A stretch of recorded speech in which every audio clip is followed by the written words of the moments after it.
Bienvenidos a la Relatoría Panameña. A continuación vamos a explicarles el antes, el durante y el después de lo que representó la separación de Panamá en el mundo. Por tanto, nos remontamos al 3 de noviembre de 1903, donde Panamá declaró su independencia de Colombia, con el apoyo decidido del gobierno estadounidense. Ese día, 8 acorazados norteamericanos se encontraban estacionados en los océanos Atlántico y Pacífico. El general colombiano Rafael Reyes estaba al frente de una comitiva destinada a persuadir a los rebeldes. Pero la Guardia Colombiana en Panamá había sido comprada una semana antes. La noticia cayó como un rayo para la mayoría de los colombianos, que poco o nada sabían de las cosas que pasaban fuera de los límites de su localidad. Álvaro Saavedra, cumpliendo órdenes de Carlos B., levantaba los planos de un canal por Panamá, mientras Pedrarias y Antonelli hacían lo propio para otro por Nicaragua. Durante 4 siglos duró la preocupación de los imperios europeos y de las naciones modernas por construir el canal interoceánico. En el siglo XIX, la obsesión por el encuentro de los dos océanos no fue solo de Bolívar, fue también una prioridad de la política exterior de los funcionarios del Imperio inglés, y posteriormente sería motivo de una cruzada nacional en Francia y origen de uno de sus mayores descalabros. En efecto, en 1869, el presidente de Estados Unidos, Ulysses Grant, expresó por primera vez la fórmula que tomaría cuerpo a finales del siglo: un canal interoceánico que perteneciera al suelo americano, que perteneciera al pueblo americano. En 1880, el presidente de Estados Unidos, Hayes, en su mensaje al Congreso, diría categóricamente lo siguiente: los Estados Unidos no puede consentir en abandonar ese control a ninguna potencia europea, ni a una combinación de potencias europeas, lo cual significa que un canal interoceánico a través del istmo americano cambiaría de manera esencial las relaciones geográficas entre las costas del Atlántico y del Pacífico de los Estados Unidos y el resto del mundo. La profunda crisis económica y social por Estados Unidos a finales de 1880 detuvo por más de una década los planes expansionistas de sus gobernantes, pero solo hasta 1898, que fue cuando Panamá sería un escenario cada vez más importante en la geopolítica por el Caribe. Alfred Mann sostuvo a principios de 1890 que el control sobre el istmo y la construcción de este canal eran el gran objetivo militar y económico de Estados Unidos de América. Sobre el canal recaerían la responsabilidad del progreso mismo de la nación. Gracias al canal, Estados Unidos podría competir con Inglaterra y Francia. Otro aspecto pertenecería al terreno de la ideología, de la cultura. Se refiere a la reformulación del concepto frontera, pieza clave del mundo mental, gracias al cual los estadounidenses se han explicado su propia historia. La segunda misión de la frontera era quizás la clave de todo el asunto. Según Turner, el laboratorio de la democracia. De la mítica frontera permitiría el renacimiento perenne de Estados Unidos. En 1898, la intervención en Panamá, 5 años más tarde, y la posterior construcción del canal después del fracaso de los franceses fue todo un símbolo de la consolidación de la nación, de la nueva nación construida a partir de 1898.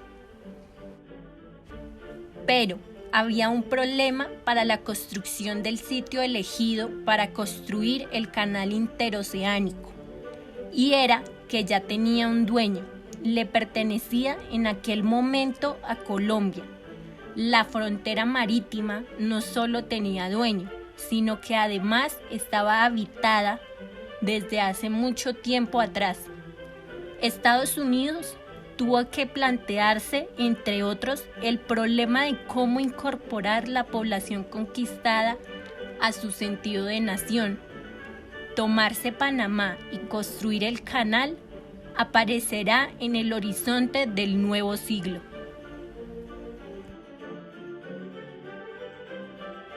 La construcción del canal se celebra como el gran triunfo de la raza civilizadora y como una de las enormes contribuciones al progreso. En esto, el presidente Hayes anunció en 1880 que el canal haría parte de la frontera marítima con Estados Unidos. En ese mismo tiempo, Colombia acababa de salir de una guerra civil religiosa y se preparaba para la siguiente. La red de ferrocarriles no alcanzaba los 300 kilómetros y la miseria pública amenazaba con devorar al país.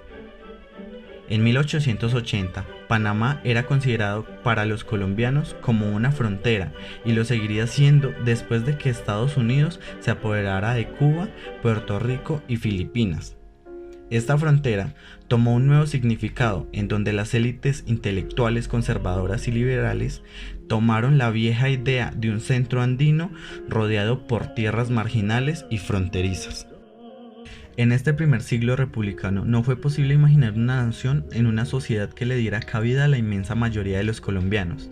Sin duda que la pobreza había sido heredada de tiempos coloniales y esta conspiró contra los esfuerzos por dotar de unidad una geografía tan vasta y fragmentada.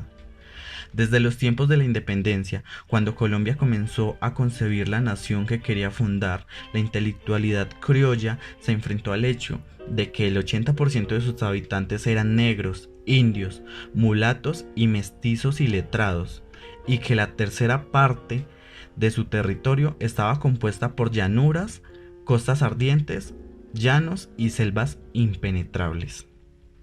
La posibilidad de resolver estas tensiones con una ideología señorial no se veía solo en Colombia, sino en toda Latinoamérica. Esto llevó a las clases altas criollas a la construcción de un modelo de nación excluyente, en donde se dejaba por fuera a la mayoría de su población. Como en esta recortada y excluyente nación, el concepto de frontera cumplió un papel central, tuvo su propia historia en Colombia y sus contenidos tomaron una dirección opuesta a la construcción del mismo concepto en Estados Unidos. Para nada importaba que Cartagena hubiera sido uno de los centros internacionales del comercio mundial. En la década de 1860, en la que José María y Miguel Samper escribieron sus ensayos más importantes en defensa del ideario liberal, es también, y no por coincidencia, la década en la que el liberalismo radical se consolidó en el poder, en la que se procedió en consecuencia a implantar las grandes reformas políticas, económicas, sociales inspiradas en dicha doctrina. En su ensayo sobre las revoluciones políticas, Samper se propuso reinventar el espacio de la nación, un espacio ambiguo, construido por los territorios sin formas ni límites precisos. Su gran esfuerzo teórico partió de poder demostrar que, a diferencia de la proclamación homogeneidad de la geografía de los habitantes de los países europeos más civilizados, el ser de la Colombia que construía el siglo XIX estaba determinado por una meta geográfica que estructuraba territorios con base en una jerarquía interna. Samper comenzó a imaginarse a los seres humanos que habitaban a Colombia con absoluta arbitrariedad. No solo los imaginó, sino que también los distribuyó por una geografía igualmente arbitraria. Sin embargo, sintió la necesidad de advertirnos. Las razas castas debían tener como tuvieron su geografía inevitable y fatal. los blancos e indios de color pálido y bronceado, y los mestizos, que de su cruzamiento naciesen, quedarían aglomerados en las regiones montañosas y altiplanicies, mientras que los negros, los indios de color rojizo y bronceado oscuro, y los mestizos procedientes de cruzamientos debían poblar las costas y los valles ardientes. El escritor Anthony Trollope, en un libro bastante conocido por los especialistas en historia del Caribe, titulado The West Indies and the Spain Main, en donde había escrito sus impresiones de su viaje por el Caribe, Colombia y Panamá, escribió de una forma muy elocuente para destacar la ausencia de civilización y la miseria de los habitantes de esta región. Una de sus frases fue: "La civilización está retrocediendo. Los hombres se vuelven más ignorantes que sus padres, aprenden menos a leer, a conocer menos, a tener menos aspiraciones, a tener menos respetos por la verdad y la justicia, y a tener más y más apariencia de un bruto". Y también en los países latinoamericanos, siendo esta síntesis un intento para explicar su teoría al público ilustrado de Londres e Hispanoamérica. En esta síntesis, Samper deja claro la importancia y la relevancia que tiene la geografía de la civilización y de las razas en Colombia, haciendo énfasis en el discurso cimentado por las élites criollas. Samper propone la reinvención de la geografía humana de Colombia de dos formas. La primera, no reconocer y dejar desprotegida y ubicar a las costas en un espacio muerto y sin historia. Allí propone hacer de la geografía una circunferencia, en donde lo mejor se encuentra en el centro y a medida que se aleja del centro es lo peor. Hace referencia a Medellín, Popayán y Bogotá como las mejores tierras, pero ignorando por completo la vital importancia que tenía Cartagena y Panamá, no solo en la historia, sino que también eran tierras ricas y muy importantes para Colombia. La segunda manera es construir la geografía de la nación a partir de un determinado espacio como centro civilizado, donde estarían las razas puras, blancas o blancuzcas. Y así termina construyendo la geografía de la civilización de las razas. Porque comprende que los europeos tienen un imaginario que las naciones civilizadas son blancas y habitan en territorios templados. Esto trajo un gran problema, y es que gran parte del territorio quedaba por fuera de esa clasificación de nación civilizada. Se convirtió en una división en el sentido cultural y antropológico. Esto ayudó a legitimar el derecho de someter al otro y naturalizar el sentido de superioridad sobre el otro. Allí, la valoración sobre las tierras se vuelve negativa y acrecienta la desigualdad. Rescato lo que dice Florencia Mayón. La definición del Estado-nación es también en todas partes una batalla por predominio de las regiones y sus formaciones económicas, intereses y culturas políticas, y por el privilegio de que sus formas particulares de identidad se conviertan en la identidad nacional. Miguel Samper, en su librito La miseria de Bogotá, expone que la historia nacional es definida por dos espacios geográficos. Primero, la civilización. Segundo, la barbarie. Esto lo asocia al territorio y al clima. Los hijos de los Andes colombianos deberíamos nacer titanes o civilizados, para empezar por romper sin tardanza los nudos y ligaduras que nos atan a nuestra grandiosa cuna. Panamá representó ese concepto de frontera que predominó en Colombia.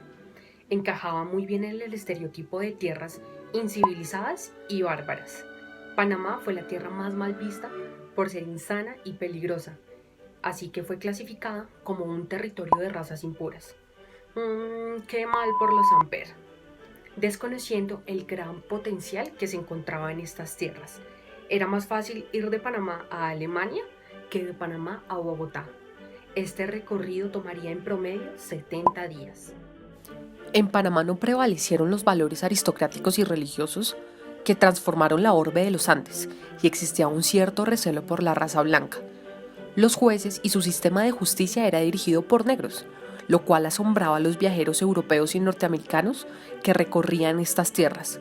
Los habitantes de Panamá eran juzgados por extranjeros que traían con ellos prejuicios raciales propios o autóctonos del occidente. Juzgaban a Panamá y a su crecimiento no por su gran ingreso económico, sino por sus habitantes y su raza de la cual provienen. Esto lo comprueba Camacho Roldán en su libro Notas de viaje. Los negros y los mulatos se habían convertido en una fuerza política y social dominante de Panamá. Este hecho fue el causante de que clasificaran a Panamá como un estado de incivilización. Teniendo en cuenta el pensamiento de Camacho Roldán, entonces se decía que Panamá estaría en progreso solo cuando fuera gobernado por extranjeros que tuvieran la visión hábil y geopolítica del poder. En 1906, apenas sucedió la independencia de Panamá, surgieron folletos alusivos a la incapacidad de que ésta fuera una república porque no contaba con suficiente extensión territorial ni con población civilizada. Así que estos pensamientos de territorios degradados se acrecentaban a medida que la élite capitalina afirmaba que Panamá era un territorio de selva tropical, por tanto conciliaba a las razas más impuras. La élite criolla panameña se sentía muy ligada a la civilización de Occidente. Por tanto, en 1855, Justo Arosemena defendió la idea de que Panamá tuviera la posibilidad de convertirse en un estado soberano. En el siglo XVIII, después de que Panamá cayera en una decadencia comercial, disminuyó la cantidad de habitantes. Sin embargo, gracias a la llegada del ferrocarril, trabajada por John Stevens en 1864, se incrementó nuevamente la actividad y el dinamismo económico en todo el territorio. Mientras tanto, en Colombia se desconocía por completo el alcance y la capacidad de riqueza que ofrecía Panamá. Precisamente la gente no contaba con la educación acerca del istmo marítimo. En la segunda mitad del siglo XIX toma fuerza el Partido Liberal Negro en Panamá, mientras que otros se tomaban el puerto de Colón en el año 1885. Luego de la represión, un movimiento que fue liderado por Rafael Núñez, los panameños participaron de la Guerra de los 1000 días, aprovechándose de la tensión política que había entre conservadores y liberales. Estos lo hicieron gracias al profundo rechazo que sentían por Colombia. Y mientras que surgía todo este clima hostil, se fue sesgando la visión de los colombianos hacia las fronteras del país, viéndolas como espacios de no progreso. Panamá prefería ser dominado por Estados Unidos antes que por Colombia, aun cuando en su territorio se estaban festejando proyectos ambiciosos de europeos y de norteamericanos que buscaban defender sus intereses, y lo único que causaron antes de su finalización fueron masacres. La separación de Panamá para los colombianos fue un hecho que trajo paz y tranquilidad. Según ellos, este espacio solo traía incomodidad. Después de casi 70 años no quedó rastro de artículo escrito o de historiografía de la República Liberal, pues porque prácticamente fue un territorio con un inmenso valor que no significó nada para ellos. En 1914, Estados Unidos creó por fin el Canal Interoceánico como un gran triunfo de raza y una conquista imperial del mundo. Las clases sociales se adaptaron a vivir con el poder de Estados Unidos, nación que bajo su gobierno impedía el acceso libre a las mismas gentes del territorio panameño, obteniendo pocos beneficios reales de la transformación política, pero con la conciencia tranquila de no pertenecer más a Colombia. Conclusiones. El sentido de lo estético tenía una gran fuerza sobre la élite colombiana, la cual tenía unos prejuicios muy marcados hacia los panameños por ser negros y mestizos. Estos prejuicios no permitieron valorar lo que Panamá era. La visión de los Samper nubló y clasificó a esta tierra como insana, convirtiéndola así en un error que le costaría grandes pérdidas materiales a Colombia. El adoptar ideologías o creencias eurocentristas u occidentales fue un gran error para Colombia, porque en la búsqueda de legitimar la grandeza de los criollos no se tuvo en cuenta que la mayor parte de la población colombiana no formaba parte de este estereotipo occidental, descuidando así a los habitantes de sus tierras y permitiendo que la mayor parte de la población sufriera y aguantara discriminaciones completamente injustas.